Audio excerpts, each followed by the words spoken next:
खास बातचीत करने के लिए जुड़ गए हैं डॉक्टर मनोज कुमार यादव, जिला अध्यक्ष प्रधान संगठन जौनपुर यूपी से। मनोज जी से हम चर्चा करेंगे कि किस तरीके का कार्य हो रहा है और क्या कुछ वो जन कल्याण के लिए कर रहे हैं। मनोज जी, आपको मेरी आवाज मिल रही है? जी, मैं आपकी आवाज मिल रही है। बहुत बहुत जी धन्यवाद मनोज जी, आपका। सबसे पहला सवाल आपसे कि किस तरीके के काम हो रहे हैं, किस तरीके से आप काम कर रहे हैं जनता के लिए? जनता के लिए तो बेहद अच्छे से कार्य कर रहे हैं हम लोग। जो है लगातार हमारा ग्राम पंचायत जो भी है, गांव प्रधान जी। भी है, वो अपने ग्राम पंचायतों में काम कर रहे हैं। परंतु आज जो स्थिति हो गई है ग्राम पंचायतों की, वह स्वतंत्र इकाई जो था आज वो गुलामी की इकाई हो गई है। जो हम खरीद और रबी फसल के समय में बैठकर अपने ग्राम सभाओं में बैठकर जो कार्य योजना बनाते थे, आज वह कार्य योजना नहीं बन रही है। शासन प्रशासन के द्वारा कार्य योजना बन के आ रही है, हम उसी के अधीन से काम कर रहे हैं। जैसे हम जनप्रतिनिधि नहीं, हम एक ठेकेदार की तरह काम कर रहे हैं।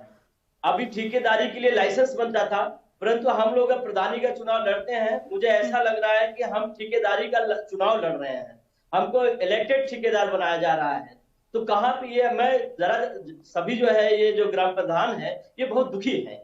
आज जो मूलभूत सुविधाएं हैं ग्राम प्रधान की, वो मूलभूत सुविधाएं जो है एकदम नष्ट कर दी गई हैं। न तो रास्ता बन पा रहा है, न तो नल लग पा रहे हैं, न तो फिर इसके बाद जो है किसी को मैं व्यापक रूप से जो है सार्वजनिक कोई भी कार्य है वो नहीं करवा पा रहे हैं जी। और अब क्या कर रहा है कि सरकार जो है स्कूल के चक्कर में पड़ गई है, सामुदायिक शौचालय के चक्कर में। बनवाइए, बहुत अच्छा है। हम प्रधान सभी चाहते हैं कि हम अपने गांव को सबसे बेहतर और सशक्त और सुंदर गांव बनाएं। सभी हम लोग यही चाहते हैं। क्या आज वह स्थिति है? नहीं है। अगर आप कोई कार्य बनाना चाहते हैं, आप पंचायत भवन बनाइए, आप आंगनबाड़ी बनवाइए, आप स्कूल को बनवाइए, सामुदायिक शौचालय को बनवाइए, और इसके लिए बजट आता है।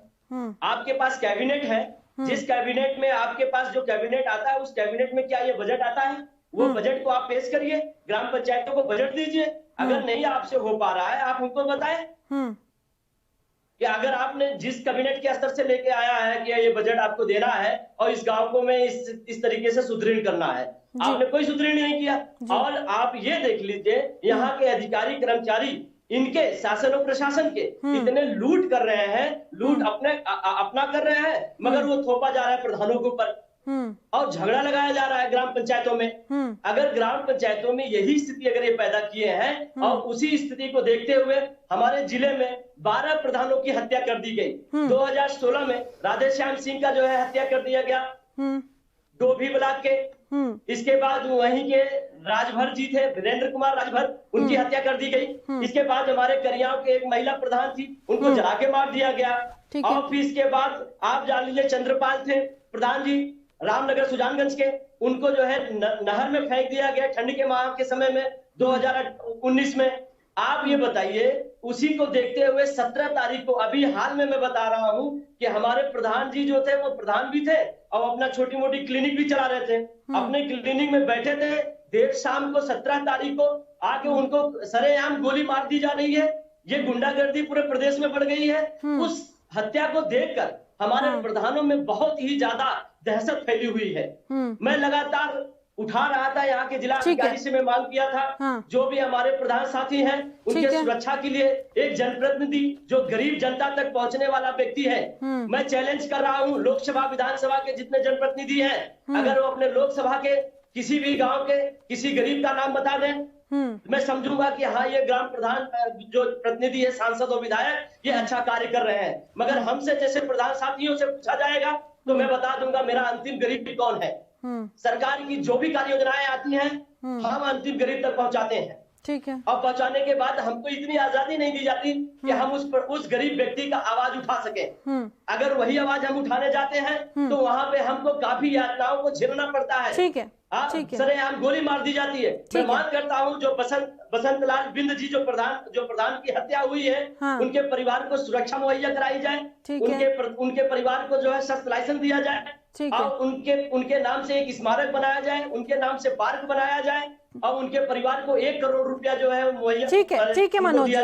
ठीक है मनोज जी जो आप कह रहे हो वह सारी बातें मैंने सुन ली, लेकिन अगर इतनी समस्याएं हैं तो आपने इसकी शिकायत अभी तक दर्ज कहीं कराई है? एक दूसरी बात, जो हत्याएं आपने गिनवाई हैं कि कई सारे जो ग्राम पंचायत के जो आप बता रहे हैं जिस तरीके से वहां पर लोगों के जो प्रधान हैं उनकी हत्या की गई, क्या इसकी शिकायत आपने आला अफसरों से की है या आपने यूपी में जा करके जो आपके संबंधित विभाग है वहां पे आपने इसके बारे में बताया है? ये उच्च अधिकारी तक सारी जानकारी है, मगर अभी तक कोई कार्रवाई नहीं हो रही है। प्रधान को घास और मूली समझा जा रहा है। कितने अधिकारी जो कर्मचारी हैं वो प्रधान को सिर्फ घास और मूली समझ के छोड़ दे रहे हैं। अरे आप ये सोचिए कि जो प्रधान के हाथ में था कि हम अपने हाथों से अपने ग्राम पंचायतों में उनको अपने चेक के द्वारा जो भी काम होता था ग्राम पंचायतों में करवा दिया जाता था, आज डोंगर कर दिया गया है।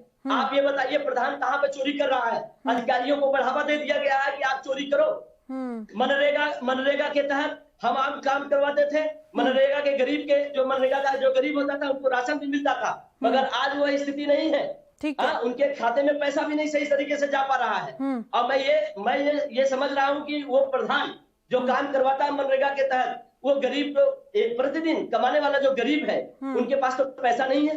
वही प्रधान उन गरीबों को पैसा भी देता है। पैसा देने के बाद जो है जब पैसा आता है वो रिटर्न लिया जाता है, मगर उसकी शिकायत वहां के ग्राम की जनता, कोई जो प्रतिद्वंदी होता है प्रधान का, वो शिकायत कर देता है जिला अधिकारी महोदय को, और जिला अधिकारी उसकी जांच न करके तुरंत उसके ऊपर FIR कर देते हैं और फिर इसके बाद उसको जेल भेजने का काम करते हैं। और प्रधान को खुलेआम कहते हैं कि ये समाज का दुश्मन है, ये बेईमान है, ये चोर है।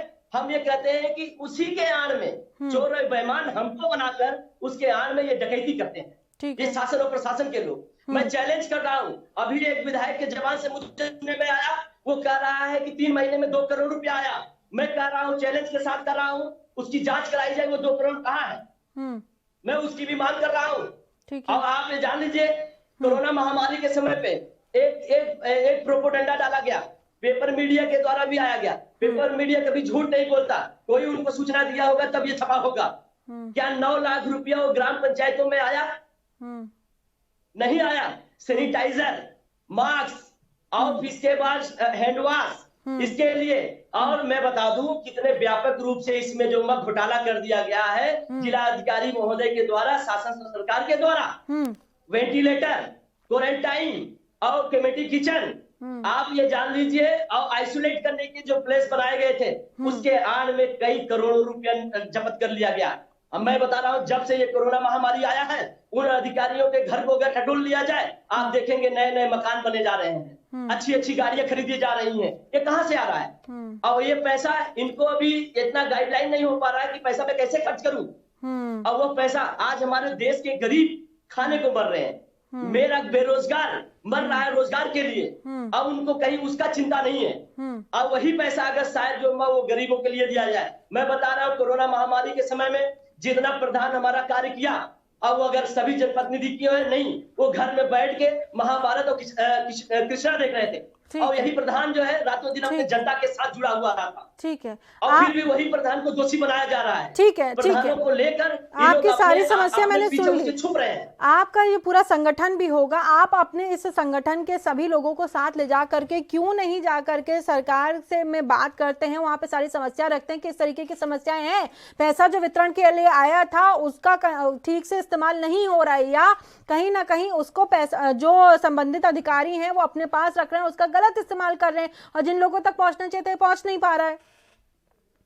स्वाति जी, मैं 19 दिसंबर को 2019 में मैं यहाँ पे धरना प्रदर्शन कलेक्ट्रेट पे दिया गया था, मगर हमारे ज्ञापन को जिला अधिकारी लेने नहीं आते, वो सिटी मजिस्ट्रेट को भेज दिया जाता है। और पता नहीं वो ज्ञापन हमारे महामहिम तक पहुंचता है कि नहीं पहुंचता है, हमारे मुख्यमंत्री तक पहुंचता है कि नहीं पहुंचता है, हमारे प्रधानमंत्री तक पहुंचता है कि नहीं पहुंचता है। मैं इस बात को कैसे जानकारी ले सकता हूं? मगर मैंने कई बार यहाँ धरना प्रदर्शन दिया शस्त्र लाइसेंस के लिए। मैं सभी अपने प्रधान साथियों के लिए, हम तो ये नहीं कहते कि हमको कोई सुरक्षा मुहैया है। एक विधायक एक सांसद के पीछे स्क्वाड लग जाते हैं, जेट सुरक्षा मिल जाती है, मगर प्रधान को जो हमेशा प्रधान अपने ही गांव में अपने दुश्मन के सामने रातों दिन आंखों के सामने टहलता रहता है। कब उसकी जान को खतरा मिल जाए, कब उसकी जान गंवा दी जाए, ये कुछ जानते हैं कि वो आंखों के साथ घटना घट जाती है, मगर एक शस्त्र लाइसेंस देने का काम ये अधिकारी, ये कर्मचारी और ये सरकार नहीं की।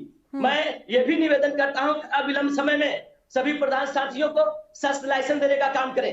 ताकि अपनी सुरक्षा स्वयं वो अपना कर सके।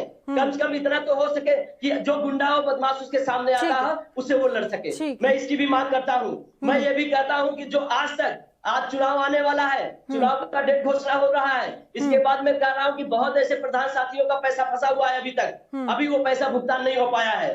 मैं आपके चैनल के माध्यम से सरकार तक ये आवाज उठाना चाहता हूँ, जितने भी पैसे जो हमारे प्रधान साथियों के द्वारा लगा हुआ है उसका भुगतान कराया जाए। सभी ग्राम पंचायतों में अभी भी हमारे न तो सड़क है, न नाली है, न खड़ंजा है। बिल्कुल बिल्कुल, मैं समझ गई आपकी तकलीफ क्या है मनोज जी। और डॉक्टर मनोज कुमार यादव हमारे साथ जुड़े, आपका बहुत बहुत धन्यवाद। आपने सभी समस्याएं मुखरता से रखी कि क्या कुछ समस्याओं से आपको दो चार होना पड़ रहा है। आपने अपनी बात आज टीवी पर कही और हम चाहेंगे कि ये समस्या आपके उन लोगों तक जाए, उन अधिकारियों तक पहुंचे जिन तक इसे पहुंचना चाहिए था। और कम से कम आपके पास कम से कम अब एक ये रजिस्टर्ड बयान है या रजिस्टर्ड आपके पास समस्याएं हैं। इस वीडियो क्लिप के जरिए आप अपनी परेशानियां आगे अफसरों तक पहुंचा पाएंगे। इस बुलेटिन में फिलहाल इतना ही। देश और दुनिया की तमाम बड़ी और अहम खबरों के लिए आप बने रहिए एएनबी न्यूज के साथ। देश दुनिया की खबरों के लिए एएनबी न्यूज को सब्सक्राइब करें और बेल आइकन दबाएं।